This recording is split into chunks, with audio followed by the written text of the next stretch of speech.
여러분의 더 나은 삶을 위해서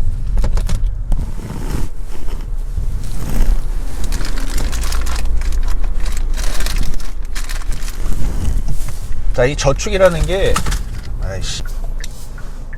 안녕하세요, 인설입니다. 자, 오늘 여러분들과 나눠볼 또 첫 번째 이야기는요, 저축에 관한 겁니다. 자, 돈 모으는 법.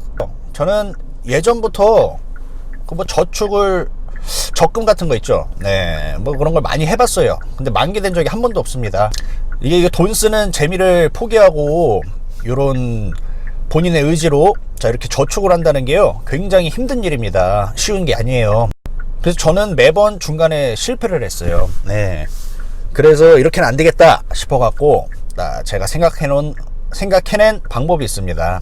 요게 이름을 붙여보자면은 스파르타식 저축이라고 할게요. 네, 스파르타식 저축입니다. 자, 요 저축, 요 방법을 그냥 한마디로 하자면은, 자, 그냥 빚을 지세요. 대출을 받으시면 됩니다.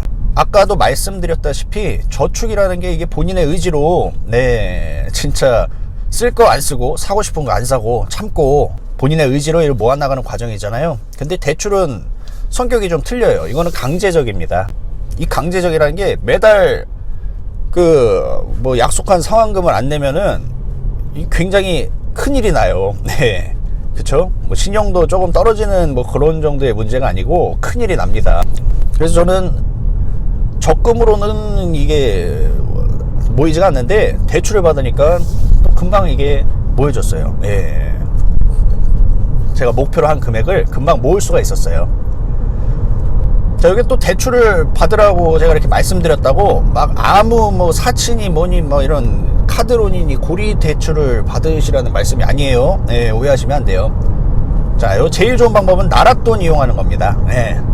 이게 무슨 말이냐면, 저는 지금 30대 초반이거든요. 제가 올해 32살인데 이게 나라에서 계층별로 결혼하신 분들을 상대로, 자, 저 같은 청년층에는 청년들을 상대로 하는 정책 자금이라는 게 있습니다. 그러니까 나라 돈으로 빌려주는 거예요. 사업자분들에게는, 사업하시는 분들은 신용보증재단을 이용하는 정책 자금도 있고 여러 가지 나라 돈이 있잖아요.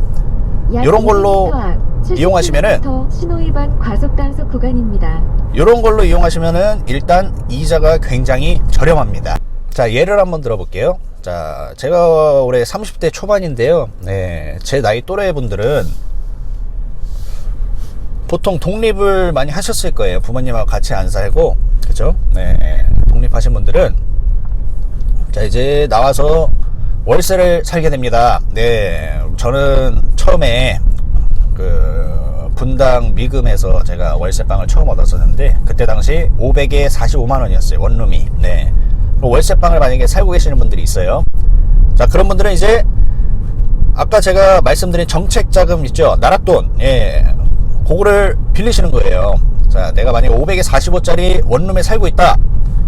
자, 그러면 청년 전세자금 대출이라는 게 있어요. 요즘에 청년 전세자금 대출이라는 게 있습니다. 자, 요 대출을 받으시면은 대출 한도가 아마 1억 원이실 거고, 자, 여기 이자율이요 1% 후반대부터 2% 초반대까지 있어요. 액수에 따라 틀린데 5천만 원 이상인가가 아마 2.1%.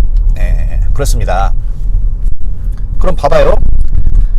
여러분이 500에 45짜리 지금 월세를 사시고 계시던 분들이 이제 대출을 받아갖고, 자, 전세로 가시는 거예요. 반전세건 전세건 보통 보증금 1000만 원당 한 10만 원 정도 월세가 싸지잖아요. 네, 지역마다 틀린데 대부분 그 정도 선일 거예요. 그러니까 500에 45짜리 집은 전세로는 한 5천, 6천 요 정도 선이면 똑같은 컨디션의 집을 사실 수가 있는 거예요. 네, 지내실 수가 있는 거예요, 그런 집에. 그러면은 이제 그런 나라 정책 자금을 대출을 받습니다. 네, 만약에 5천을 받았어요, 내가 대출을. 그래서 6천짜리에 들어갔어요. 그럼 일단 월세 세이브 되죠. 이자 5천 빌려봤자요, 2% 많이 잡아 3% 잡아봤자 5천 빌리면은 얼마예요? 예, 한 달에 10만원 초반대밖에 안 나옵니다. 이자 돈은. 그 월세 45만원 내던 거를 한 12, 3만원만 내시면 되는 거예요. 그럼 거기서 일단 세이브가 되죠. 그리고 매달 상환금을, 자, 여기서부터가 중요해요. 내가 저축할 수 있는 금액 있죠. 자, 목표는 크게 잡을수록 좋습니다. 내가 가능한 한도 내에서, 내가 감당할 수 있는 한도 내에서요, 목표는 클수록 좋아요. 기간은 그거에 맞춰서, 금액에 맞춰서 짧을수록 좋습니다. 네, 만약에 제가 뭐 매달 100만원을 상환할 수가 있다, 그러면 한 4년 정도 잡으면 되겠죠. 자, 그런 식으로 대출을 받아 놓으면은 이게 강제잖아요. 어떻게 보면 집을 뭐 당장 처분을 하기도 어렵고 이미 이렇게 질러 놨으면은. 그리고 매달 상환 날짜에는 어떻게든 막아야 돼요, 이거를. 카드값 막는 것처럼 이거를 어떻게 적금처럼 중도 포기가 안 되는 거죠. 어떻게 보면 강제적이니까. 네. 자, 요런 방법이 굉장히 좋습니다. 이런 거는 중도 포기할 수가 없어요. 네. 아까 제가 스파르타식 돈 모으기라고 말씀드렸는데, 요 대출은 중도 포기가 없어요. 포기하면은 그냥 말 그대로 그냥 뭐 되는 겁니다. 네. 중도 포기를 할 수가 없죠. 배수진을 치는 거예요. 자, 매달 20일이 뭐 상환일이면은 20일날 이걸 무조건 막아야 돼요. 자, 요런 생활을, 자, 뭐 이렇게 그 상환 기간이 있죠. 자, 요런 생활을, 여기서 중요한 거는 절대 뭐 이자만 납부하고 요런 그런 거 하시면 안 돼요. 무조건 원리금 균등 상환으로, 네, 상환 계획을 세우셔야 됩니다. 자기가 매달 상환할 수 있는 금액을, 자, 매달 원리금 균등 상환으로, 자, 매달 상환하셔야 돼요. 뭐 나중에 의자만 내시고 계속 연장 하시는 분들이 있는데, 요거는 전혀 의미가 없습니다. 네. 그래서 원리금 균등 상환으로 해서 그렇게 매달 진짜 강제적으로 막다 보면은 이게 또 시간이 또 어떻게 금방 흘러갑니다. 돈 없어도 또 사라져요, 사람이. 이 사람이 되게 웃긴 게 100만원 벌면은 100만원을 살고, 자, 500만원을 벌면은 500만원을 삽니다. 또 1000만원을 벌어도 1000만원으로 살아요. 돈이 남지가 않아요. 네. 그냥 생활 수준은 올라갈 뿐이지. 그리고 또 매달 뭐 300 쓰던 사람이 100만원밖에 없잖아요. 그럼 또 거기 맞춰서 살게 되더라고요. 이게 인간의 적응력을 무시하시면 안 됩니다. 네. 자, 그렇게 하시다 보면은 이게 시간 또 금방 가죠. 네. 그리고 나중에 이제 또 상환이 다 돼 있어요. 그럼 저는 전세보증금을 번 거예요. 모은 거예요. 네. 자, 쉽죠? 이런 식으로 거꾸로 한번 해보시면은, 예, 돈을 모으는 게 아니라 빚을 져서 모으는 방법도, 이것도 굉장히 또 좋은 하나의 방법이 되실 수도 있는 것 같아요. 네.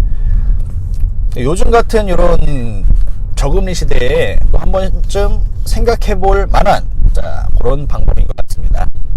자, 오늘 얘기는 여기까지 하고요. 자, 오늘도 행복한 하루 되십시오. 감사합니다.